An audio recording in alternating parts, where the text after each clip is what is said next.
Chapter 21. Sweet, Sweet Success. The next few weeks were bitterly lonely ones for Ari. He hadn't been there when Nicole had come to the apartment to pick up her things. Perhaps that had been best, but how he missed her. The last 6 years, his happiest, couldn't be so easily negated. The vivid memory of her face and enchanting voice, of her lilting, contagious laugh and graceful feminine movements, of the very fragrance she had exuded, of the comfort of her presence and the love they had shared, made the present emptiness maddening. But even as the pain eroded all sense of peace, his resolve remained firm. He could not, must not give in on the abortion issue. It was a pregnancy they had not planned, and as such it should be immediately terminated. Nothing could be more logical. As much as he longed for a reconciliation, Ari was determined, as a matter of principle, that the only way it could happen would be for Nicole to yield to reason, which she showed no sign, at least on his terms, of doing. They still kept in touch periodically by phone. She had called him for the first time at the apartment one evening a few days after she'd moved out. "Just wanted to be sure you found the keys I left on the sink," she'd said. "Yeah, thanks," Ari had responded glumly. "Any time I can help in any way, Ari, just let me know. I want to keep in touch. My phone number is 28 52 59. "Where are you living?" he'd asked. "I've got a small apartment near the hospital. It's adequate and close enough to walk." "Any address?" "I hope everything's going okay. I guess you're happy about developments in Eastern Europe." "Yeah, it's going great. Thanks for calling." Ari slammed the phone down angrily. She had ignored his question, and that hurt. He stared out the window at the small square 2 floors below. It was like a stage on which one could watch a microcosm of Parisian life portrayed. He had often thought that each face was like a mask hiding the real person. Now he was one of them. Who could suspect his real thoughts? Outwardly, he projected success and fulfillment. The campaign he had waged for so many years was at last producing tangible results. But inside he felt a painful emptiness, like he'd been severed from part of himself. "She's not coming back. God, I can't bear it." In October 1989, the time seemed ripe to turn up the heat throughout Eastern Europe, with special pressure on East Germany. Ari began to make regular weekend trips behind the Iron Curtain, leaving at noon on Fridays, right after his last class, and returning early on Mondays in time for his first class of the week. It was as much a matter of personal revenge as strategy that caused Ari to base the final phase of the long-planned student revolution at his old university in Leipzig. Student freedom marches were inaugurated to take place each Monday. Starting out inauspiciously, they proved to be the spark that would ignite East Germany. In harsh response, the Communist Party's aging 77-year-old boss, Erich Honecker, ordered the police to use all necessary force to clear the streets. For a while, it looked as though Leipzig would become a bloody replay of the massacre at Tiananmen Square. Ari, however, now in constant touch with Roger, and having received his repeated assurances of what was happening behind the scenes at the highest levels, urged the students forward, confident of the outcome. In a surprise move, pressured by Gorbachev and with promises of his own elevation to the party's top post, Egon Krenz, head of the dread state security forces, persuaded Honecker to discontinue the use of violence and brutality against the student demonstrators. The Soviet leader's secret plan was now in full swing with the special help of the Vatican. Riding the swelling crest of his personal popularity, Gorbachev's glasnost and perestroika had, by this time, gathered such irresistible momentum that nothing could stand in the way. It was no coincidence that the Soviet president made a well-timed visit to East Germany on October 7th, ostensibly to celebrate the 40th anniversary of the communist state. Nor was it mere serendipity that a few days later Honecker was forced out and replaced by Krenz. On the surface, that move seemed to be a setback. However, based on inside information from Roger, Ari pressed ahead boldly, knowing that, contrary to widespread fears, Krenz would be the unlikely man, in cooperation with Gorbachev, to bring down the Berlin Wall. The Monday demonstrations in Leipzig, always taking place a few hours after Ari had departed for Paris, grew in size and boldness from 200,000 on October 23rd to nearly 500,000 on November 6th. On November 8th, 1989, Ari suddenly announced the cancellation of his classes for the rest of the week because of urgent business in Berlin. He knew that the despicable Berlin Wall was coming down the next day, and it was only fitting that he should be there when it happened.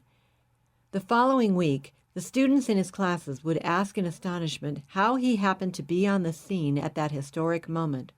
A lucky coincidence, of course, would be his explanation. His irrepressible elation, however, continuing unabated for days, caused more than one student and faculty member to wonder what personal stake he could have had in the collapse of communism to cause such extraordinary jubilation. All animosity and distrust between them seemingly forgotten, at least for that glorious moment, Ari and Roger played the parts of comrades in arms as together they watched the wall come down.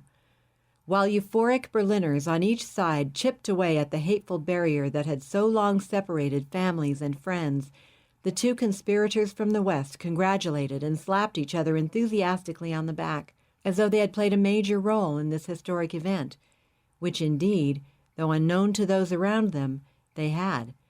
Ari was bursting with a sense of triumph that words were inadequate to express. At last! No one could possibly have understood how he felt to be a part of that exhilarating scene. "It's coming down, bring it down," Ari kept telling Roger as if he couldn't see for himself. Gesturing with clenched fist over his head, he danced with any one of the hundreds of wild celebrants, men or women, who came within arm's reach.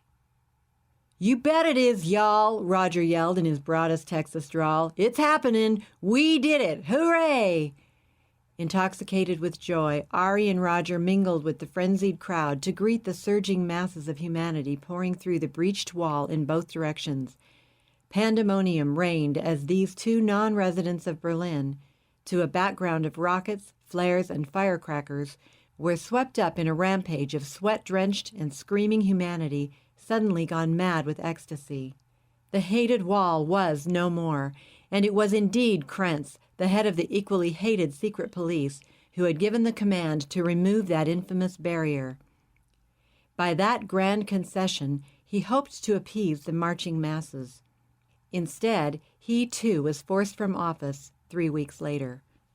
Communist regimes were now falling like dominoes across Eastern Europe, and everywhere it was Ari's students who led the way, followed by the workers and masses. Even Bulgaria's evil regime, considered one of the toughest, collapsed the day after the wall became a relic of the past, at the mercy of the hammers and chisels of souvenir collectors. In short order, Bulgaria's entire Stalinist leadership was purged.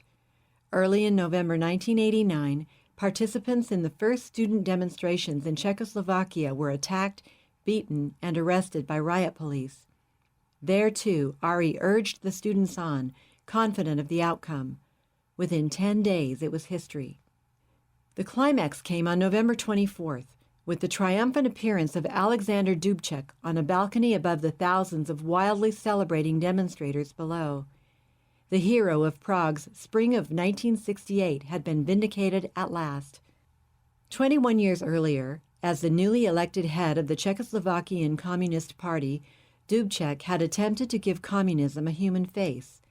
That courageous but foolish and premature move toward freedom and reform had been crushed by Soviet tanks and 500,000 Warsaw Pact troops moving in to prevent an invasion by NATO forces. Now the Warsaw Pact was in disarray, about to be dissolved under Gorbachev's amazing orders. The new freedom had the Soviet leaders' full blessing, but that astonishing fact seemed to have lost its significance. It was the common people who had triumphed and were now exerting their will at last. Gorbachev was about to work himself out of a job. Developments previously unthinkable followed swiftly in dizzying procession. There was no stopping the revolution now, and in every country, Ari students had played a leading role in unleashing it. On December 3rd, the entire East German Communist Party leadership resigned under public pressure. Within a few more weeks, more than half of its 2.3 million members had turned in their party cards. Unification of Germany, so long thought impossible, was suddenly and obviously inevitable. Ironically, it was the masses of common people, the proletariat on whose behalf the communist revolution had allegedly been waged, who, in the end, rose up and rejected it. The fact that the workers' paradise, which had been 70 years in building, was a shameful fraud could no longer be denied. All that had seemingly been set in concrete was changing. Even the once fearsome Warsaw Pact, which had joined together the armies of the Soviets and their puppets to oppose NATO, was finally dissolved by that amazing man from the Kremlin, now known affectionately worldwide as Gorby. To the astonishment of a watching world, East and West, the twain that were never supposed to meet, began to form a new partnership. The European Economic Community would no longer be confined to the West. It would encompass a hitherto unimaginable Europe, a Europe that would be united, as Mikhail Gorbachev, George Bush, and Pope John Paul II had already agreed, from the Atlantic to the Urals. Though unknown at the time, it would later come out that the Vatican had been a major player behind the scenes, working closely with the CIA. The role of Rogers Group and Ari's secret and far-flung student organization, however, would remain an unknown element of history, hidden from even the most diligent scrutiny.